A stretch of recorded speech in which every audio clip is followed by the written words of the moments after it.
Lamentações, capítulo 3, versículo 21. E diz assim a palavra do Senhor: quero trazer à memória aquilo que pode me dar esperança. Jeremias é conhecido aqui nas Lamentações como o profeta chorão.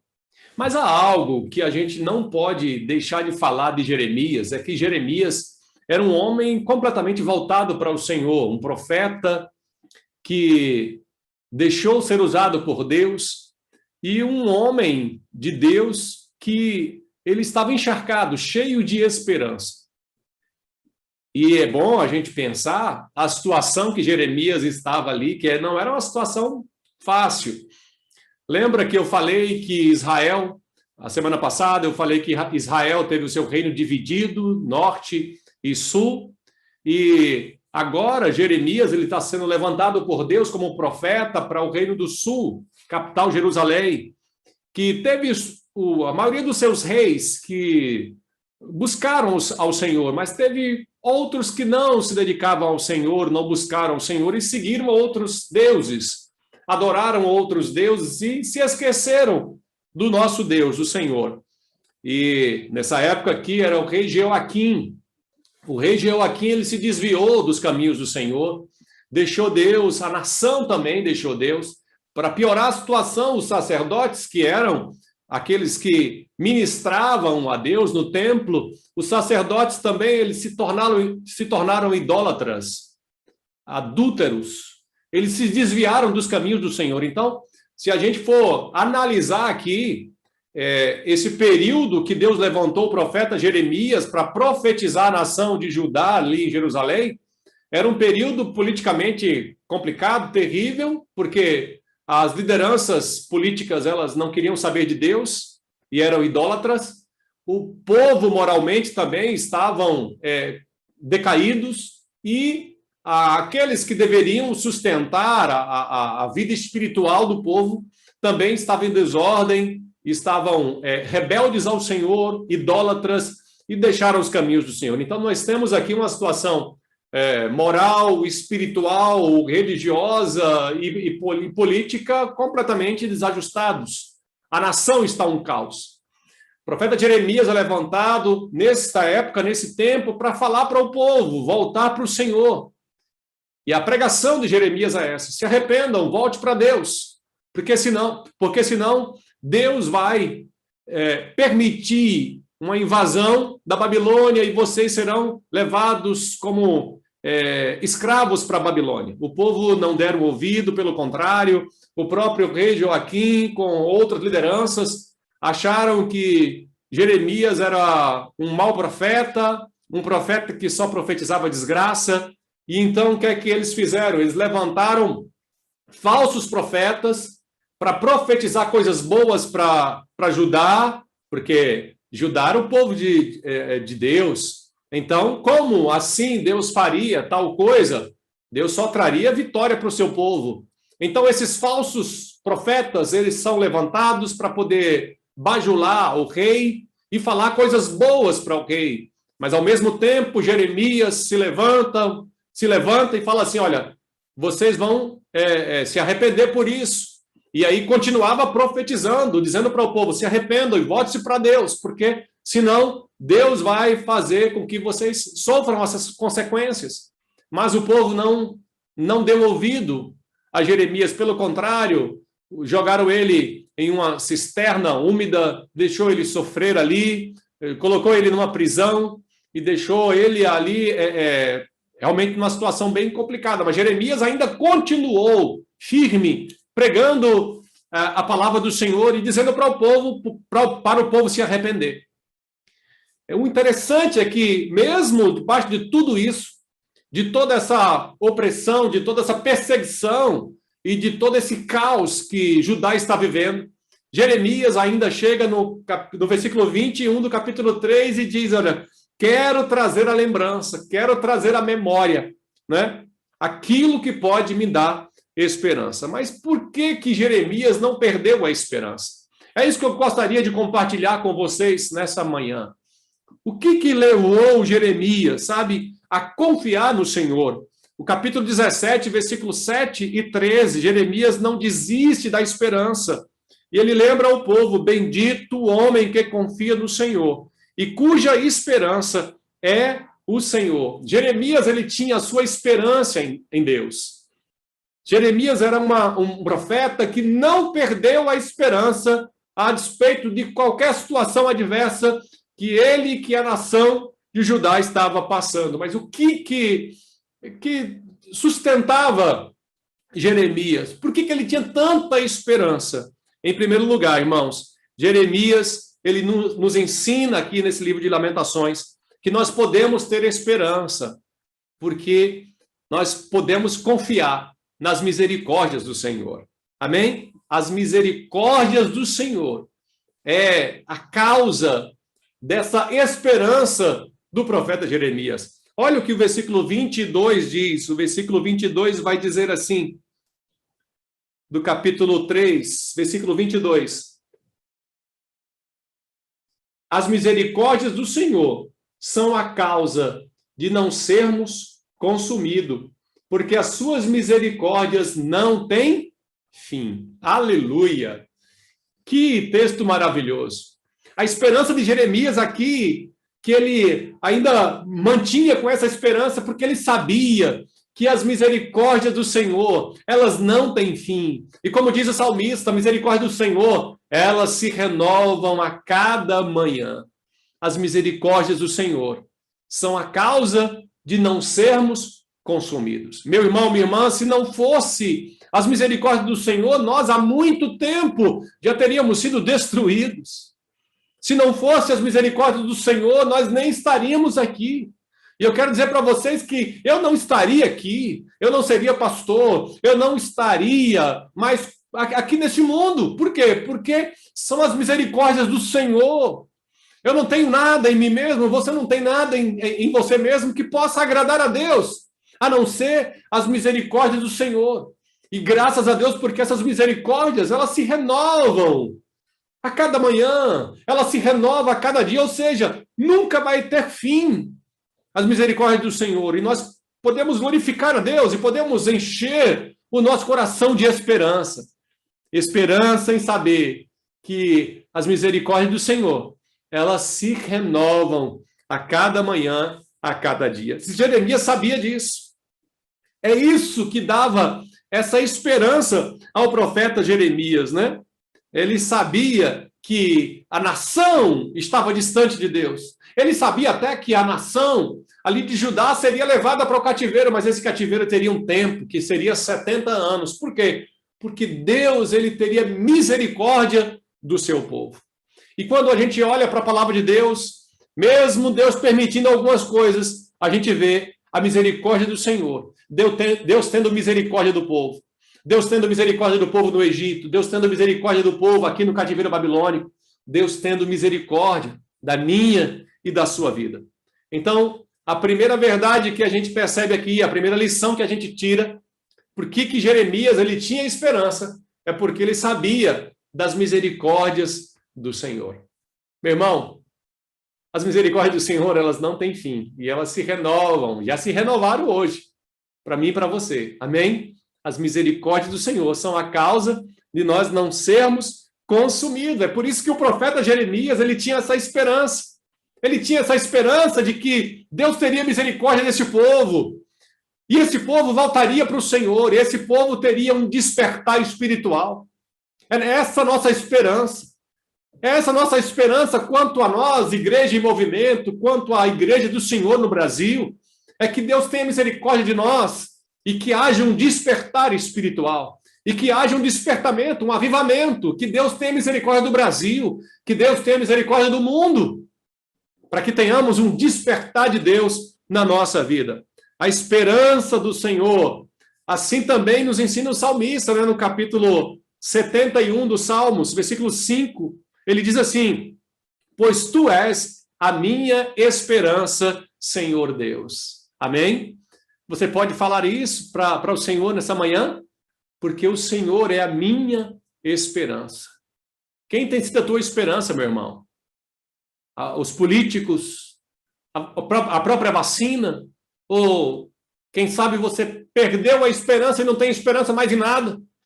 A Bíblia fala que a nossa esperança é o Senhor. Aleluia. Em segundo lugar, a segunda verdade que a gente aprende aqui nesse texto, por que que Isaías se mantinha com tanta esperança?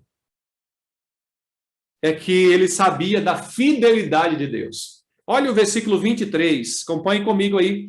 O versículo 23, o que é que diz o capítulo 3 de Jeremias? Versículo 23 diz assim: renova-se a cada manhã, grande é a tua fidelidade. Glória a Deus. Grande é a tua fidelidade. A esperança de Jeremias era em saber que Deus é um Deus fiel. É um Deus fiel em cumprir a sua palavra. É um Deus que tem palavra. É um Deus que diz e cumpre. Não igual a nós, que falamos e muitas vezes não cumprimos, que pisamos na bola. Não. Deus, ele é fiel. E mesmo que nós sejamos infiéis ao Senhor, glória a Deus, porque ele continua sendo fiel. Aleluia. Ele continua sendo fiel a despeito da minha infidelidade ou da minha fidelidade a ele. Deus continua fiel. Ele é fiel. Ele é fiel para cumprir a sua palavra. Ele é fiel para cumprir o que prometeu. Ele é fiel para honrar a sua palavra. Por isso que nós podemos ter a esperança, primeiro, das misericórdias do Senhor, mas segundo, porque Deus é fiel. Esse Deus grande e fiel. É o que o texto diz, né? O texto diz que ele é grande. Grande é a tua fidelidade. Não é uma fidelidade pequena, é uma fidelidade grande que pode todas as coisas. Nós confiamos em um Deus que pode todas as coisas. Então, eu gostaria que você renovasse a sua esperança nessa manhã também, meu irmão, minha irmã. Primeiro, por causa das misericórdias de Deus. Segundo, por causa da fidelidade de Deus. Talvez nós olhamos para nós e pensamos, poxa, mas nós somos infiéis.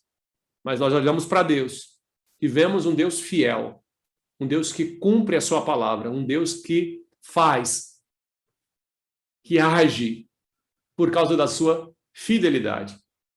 1 João, capítulo 1, versículo 9, diz que se nós confessarmos os nossos pecados a Deus, ele é fiel e justo para nos perdoar os pecados e nos purificar de toda e qualquer injustiça. Olha o que o texto diz, ele é fiel e justo. Por que o texto não diz ele é misericordioso? Porque ele já teve misericórdia ao morrer na cruz do Calvário, mandando Jesus Cristo para morrer na cruz do Calvário. Agora o texto diz que ele é fiel. Fiel para quê? Fiel para cumprir aquilo que ele diz. E se ele diz que se nós confessarmos nossos pecados por causa de Jesus, que derramou o seu sangue, ele vai cumprir, ele vai perdoar os nossos pecados, porque ele é fiel à sua palavra. Deus não pode ir além ou aquém da sua palavra. Ele é fiel à sua palavra. Por isso que nós podemos acreditar na palavra do Senhor. Podemos ler na palavra do Senhor e acreditar e trazer essa palavra para nós, porque Deus, ele é fiel para cumpri-la. A Bíblia fala que pode passar céu e terra, mas a palavra do Senhor jamais passará. Por quê? Porque Deus, ele é fiel. Aleluia. Grande é a tua fidelidade. Grande é a tua fidelidade. Jeremias podia confiar nas promessas do Senhor. Podia confiar no amor do Senhor. Podia confiar em saber que Deus, ele é soberano, ele é imutável, ele é onisciente, onipotente, ele é incomparável. Jeremias sabia que ele podia, né, ter esperança, porque ele servia a um Deus grande e poderoso e a um Deus fiel. Aleluia! Isso é tão bom, isso é tão maravilhoso, isso traz esperança para o meu e para o seu coração. As misericórdias do Senhor e a fidelidade do Senhor. Mas, em último lugar, Jeremias, ele tinha esperança, porque o Senhor era a sua salvação. Amém? A salvação do Senhor. Olha que o versículo 24 ao 26 vai dizer, Jeremias, Lamentações 3. A minha porção é o Senhor, diz a minha alma. Portanto, esperarei nele. Bom é o Senhor para os que esperam por ele, para a alma que o busca. Bom é aguardar a salvação do Senhor, e isso em silêncio. Bom é aguardar a salvação do Senhor. O que traz esperança aqui para Jeremias era a esperança de salvação em Deus. Era saber que Deus é poderoso para salvar, e quando Deus quer salvar, quem impedirá? Quem impedirá os planos do Senhor? Quem impedirá? Agindo o Senhor, quem impedirá? É isso que Romanos diz. A salvação do Senhor era que dava esperança para o coração de Jeremias. Que mesmo diante da tristeza, mesmo diante do caos, mesmo diante da perda da família, da casa, da pátria, mesmo diante da escravidão, ele olha para o Senhor, Deus, e ele vê a sua salvação é o Senhor. Confiança dele está na salvação de Deus. E é isso, meus irmãos. Nós podemos olhar para Deus e ver que a nossa salvação está no Senhor. A nossa salvação não está em nós mesmos. Ou a nossa salvação não está nos políticos. A nossa salvação, ela precisa estar em Deus. A nossa salvação é o Senhor.